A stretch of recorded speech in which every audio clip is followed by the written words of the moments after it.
कण कण में भोलेनाथ, आप ही का वास है।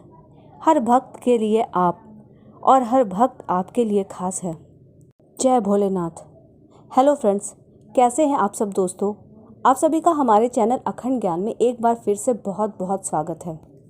हमारे देश भारतवर्ष में शिव जी के 12 ज्योतिर्लिंग हैं।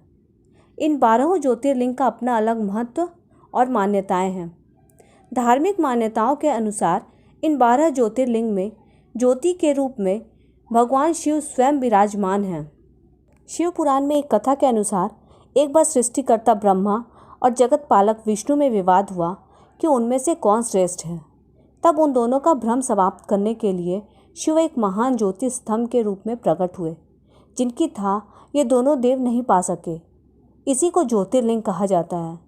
इन 12 ज्योतिर्लिंग के दर्शन मात्र से पापों से मुक्ति और आध्यात्मिक तृप्ति मिलती है। शिवलिंग का अर्थ होता है प्रतीक, निशान या चिन्ह। वही ज्योतिर्लिंग का अर्थ है शिव के ज्योति के रूप में प्रकट होना और सृष्टि का निर्माण करना। ज्योतिर्लिंग सदैव स्वयंभू होते हैं, जबकि शिवलिंग मानव द्वारा स्थापित और स्वयंभू दोनों हो सकते हैं। शिव जी जहाँ जहाँ स्वयं प्रकट हुए, उन 12 स्थानों पर स्थित शिवलिंग को ज्योतिर्लिंग के रूप में पूजा जाता है। 12 ज्योतिर्लिंग के नाम जपने, सुनने या दर्शन मात्र से ही शिव जी की असीम कृपा की प्राप्ति होती है। 12 ज्योतिर्लिंग में सर्वप्रथम सोमनाथ ज्योतिर्लिंग। सोमनाथ ज्योतिर्लिंग भारत का ही नहीं बल्कि इस पृथ्वी का पहला ज्योतिर्लिंग माना जाता है। यह मंदिर गुजरात राज्य के सौराष्ट्र क्षेत्र में स्थित है। शिव पुराण के अनुसार जब चंद्रमा को दक्ष प्रजापति ने क्षय रोग होने का श्राप दिया था, तब चंद्रमा ने इस स्थान पर तप कर इस श्राप से मुक्ति पाई थी। ऐसा भी कहा जाता है कि इस शिवलिंग की स्थापना स्वयं चंद्रदेव ने ही की थी। यहाँ पर देवताओं के द्वारा बनाया गया एक पवित्र कुंड भी है, जिसे पापनाशक कुंड या सोमकुंड कहा जाता है। विदेशी आक्रमणों के कारण यह 17 बार नष्ट हो चुका है और हर बार बनता बिगड़ता रहा है। मल्लिकार्जुन ज्योतिर्लिंग, जो आंध्र प्रदेश में कृष्णा नदी के तट पर शीशैल नाम के पर्वत पर स्थित है। इस मंदिर का महत्व भगवान शिव के कैलाश पर्वत के समान माना गया है। कहते हैं कि इस ज्योतिर्लिंग के दर्शन मात्र करने से ही व्यक्ति को उसके समस्त पापों से मुक्ति मिल जाती है। महाभारत के अनुसार शीशैल पर्वत पर भगवान शिव का पूजन करने से अश्वमेध यज्ञ करने का फल प्राप्त होता है। महाकालेश्वर ज्योतिर्लिंग। महाकालेश्वर ज्योतिर्लिंग मध्य प्रदेश की धार्मिक राजधानी कही जाने वाली उज्जैन नगरी में स्थित है। महाकालेश्वर ज्योतिर्लिंग की विशेषता है कि यह एकमात्र दक्षिणामुखी ज्योतिर्लिंग है। यहाँ प्रतिदिन सुबह की जाने वाली भस्म आरती विश्व में प्रसिद्ध है। महाकालेश्वर की पूजा विशेष रूप से आयु वृद्धि और आयु पर आए हुए किसी भी प्रकार के संकट को टालने के लिए की जाती है। उज्जैनवासी मानते हैं कि भगवान महाकालेश्वर ही उनके राजा हैं और वे ही उज्जैन की रक्षा भी करते हैं। ओमकारेश्वर ज्योतिर्लिंग। ओमकारेश्वर ज्योतिर्लिंग मध्य प्रदेश के प्रसिद्ध शहर इंदौर के समीप स्थित है। जिस स्थान पर यह ज्योतिर्लिंग स्थित है, उस स्थान पर नर्मदा नदी बहती है और पहाड़ों के चारों ओर नदी इस तरह से बहती है कि ओम का आकार बन जाता है। सर्वप्रथम ओम शब्द की उत्पत्ति ब्रह्मा जी के मुख से ही हुई थी। इसीलिए किसी भी धर्मशास्त्र या वेदों का पाठ ओम के साथ ही शुरू किया जाता है। यह ज्योतिर्लिंग ओंकार अर्थात ओम का आकार लिए हुए है, इस कारण इसे ओंकारेश्वर नाम से जाना जाता है। केदारेश्वर ज्योतिर्लिंग, जो कि केदारनाथ में स्थित है। भगवान शिव के 12 ज्योतिर्लिंग में भी इसका एक महत्वपूर्ण स्थान है। यह उत्तराखंड में स्थित है। बाबा केदारनाथ का मंदिर बद्रीनाथ के मार्ग में ही स्थित है। केदारनाथ समुद्र तल से 3584 मीटर की ऊंचाई पर स्थित है।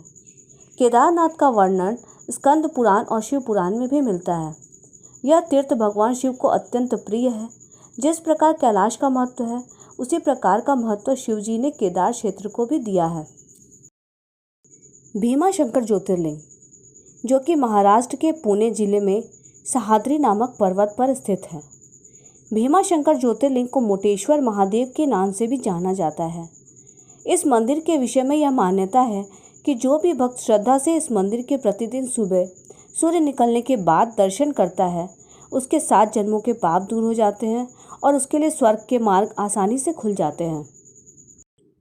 विश्वेश्वर ज्योतिर्लिंग, जो कि उत्तर प्रदेश के काशी नामक स्थान पर स्थित है। काशी सभी धर्म स्थलों में सबसे अधिक महत्व रखती है, इसलिए सभी धर्म स्थलों में काशी का अत्यधिक महत्व माना जाता है। इस स्थान की मान्यता है कि प्रलय आने पर भी यह स्थान बना रहेगा। इसकी रक्षा के लिए भगवान शिव इस स्थान को अपने त्रिशूल पर धारण कर लेंगे और जब प्रलय टल जाएगा उसके बाद काशी को उसके स्थान पर पुनः रख देंगे। त्र्यंबकेश्वर ज्योतिर्लिंग, जो गोदावरी नदी के करीब महाराष्ट्र राज्य के नासिक जिले में स्थित है। इस ज्योतिर्लिंग के सबसे अधिक निकट ब्रह्मगिरी नाम का पर्वत है। गोदावरी नदी का उद्गम स्थान यही ब्रह्मगिरी पर्वत है। भगवान शिव का एक नाम त्र्यंबकेश्वर भी है। कहा जाता है कि भगवान शिव को गौतम ऋषि और गोदावरी नदी के आग्रह पर यहाँ ज्योतिर्लिंग रूप में रहना पड़ा। वैद्यनाथ ज्योतिर्लिंग, जो कि झारखंड के देवघर में स्थित है। कहते हैं रावण ने घोर तपस्या कर शिव से एक लिंग प्राप्त किया था जिसे वह लंका में स्थापित करना चाहता था, परंतु ईश्वर लीला से वह लिंग बैजनाथ धाम में ही स्थापित हो गया। 12 ज्योतिर्लिंग में एक पवित्र स्थान बैजनाथ धाम ज्योतिर्लिंग का भी है। कहते हैं शिव जी यहाँ आने वाले की हर मनोकामनाएं पूरी करते हैं, इसलिए इस शिवलिंग को कामना लिंग भी कहा जाता है। देवघर को लोग बाबा बैजनाथ धाम के नाम से भी जानते हैं। नागेश्वर ज्योतिर्लिंग, नागेश्वर ज्योतिर्लिंग गुजरात के बाहरी क्षेत्र में द्वारिका स्थान में स्थित है। धर्मशास्त्रों में भगवान शिव नागों के देवता हैं और नागेश्वर का पूर्ण अर्थ होता है नागों का ईश्वर। भगवान शिव का एक नाम नागेश्वर भी है।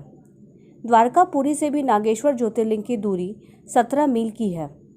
इस ज्योतिर्लिंग की महिमा में कहा गया है कि जो भी व्यक्ति पूर्ण श्रद्धा और विश्वास के साथ यहाँ दर्शनों के लिए आता है उनकी सभी मनोकामनाएं पूर्ण हो जाती हैं। रामेश्वरम ज्योतिर्लिंग, यह ज्योतिर्लिंग तमिलनाडु राज्य के रामनाथपुरम नामक स्थान में स्थित है। भगवान शिव के 12 ज्योतिर्लिंग में से एक होने के साथ साथ यह स्थान हिंदुओं के 4 धामों में से भी एक है। इस ज्योतिर्लिंग के विषय में यह मान्यता है कि इसकी स्थापना स्वयं भगवान श्री राम ने की थी। भगवान राम के द्वारा स्थापित होने के कारण ही इस ज्योतिर्लिंग का नाम रामेश्वरम रखा गया। रामेश्वरम ज्योतिर्लिंग के दर्शन मात्र से ही भक्तों की हर मनोकामना पूर्ण होती है और उनके जन्म जन्मांतर के पापों का नाश होता है। कृष्णेश्वर ज्योतिर्लिंग, जो महाराष्ट्र के संभाजी नगर के समीप दौलताबाद के पास स्थित है। इसे कृष्णेश्वर या घुश्मेश्वर नाम से भी जाना जाता है। दूर दूर से लोग यहाँ दर्शन के लिए आते हैं और आध्यात्मिक शांति की प्राप्ति करते हैं। भगवान शिव के 12 ज्योतिर्लिंग में से यह अंतिम ज्योतिर्लिंग है। बौद्ध भिक्षुकों द्वारा निर्मित एलोरा की प्रसिद्ध गुफाएं इस मंदिर के समीप ही स्थित हैं। यहीं पर श्री एकनाथ जी गुरु और श्री जगन्नाथ महाराज जी की भी समाधि है। मैंने अपनी इस वीडियो में आप सभी को 12 ज्योतिर्लिंग के दर्शन करवाए हैं, जो कि आपके लिए निश्चित तौर पर शुभ, फलदायक और कल्याणकारी होगा। देवों के देव महादेव, भक्तों के प्रिय औधरदानी भगवान शिव के 12 ज्योतिर्लिंग का दर्शन करने वाले भक्त बहुत ही भाग्यशाली होते हैं। भगवान भोलेनाथ भक्तों की हर तरह की कामनाओं को पूर्ण करने वाले और परम कल्याणकारी देवता हैं। भगवान शिव की पूजा का विधान बहुत ही जटिल और सरल दोनों है। यदि आप सच्ची भक्ति से भगवान भोलेनाथ को जल भी अर्पित करते हैं तो वे आसानी से प्रसन्न होकर आप पर अपनी कृपा बरसा सकते हैं। तो दोस्तों, आप सभी पूर्ण भक्ति भाव के साथ जो कुछ भी आपकी शक्ति सामर्थ्य है उसके अनुसार भगवान शिव की पूजा करें और उनकी कृपा के पात्र बने। भगवान शिव भक्तों की सभी मनोरथों को पूर्ण कर भौतिक सुखों के साथ साथ मोक्ष प्रदान करने वाले देवता हैं। आपको ये वीडियो पसंद आई है तो इसे लाइक कीजिए, कमेंट सेक्शन में जाकर ओम नमः शिवाय लिखिए और अगर अब तक आपने मेरे चैनल अखंड ज्ञान को सब्सक्राइब नहीं किया है तो इसे सब्सक्राइब कीजिए। साथ ही बेल बटन को भी प्रेस कर दीजिए, जिससे आपको मेरे नए आने वाले वीडियो के अपडेट्स और नोटिफिकेशंस आसानी से मिल सकेंगे। इस वीडियो को अपने दोस्तों के साथ शेयर कीजिए ताकि वो भी आसानी से घर बैठे 12 ज्योतिर्लिंग के दर्शन कर सकें। Thanks for watching.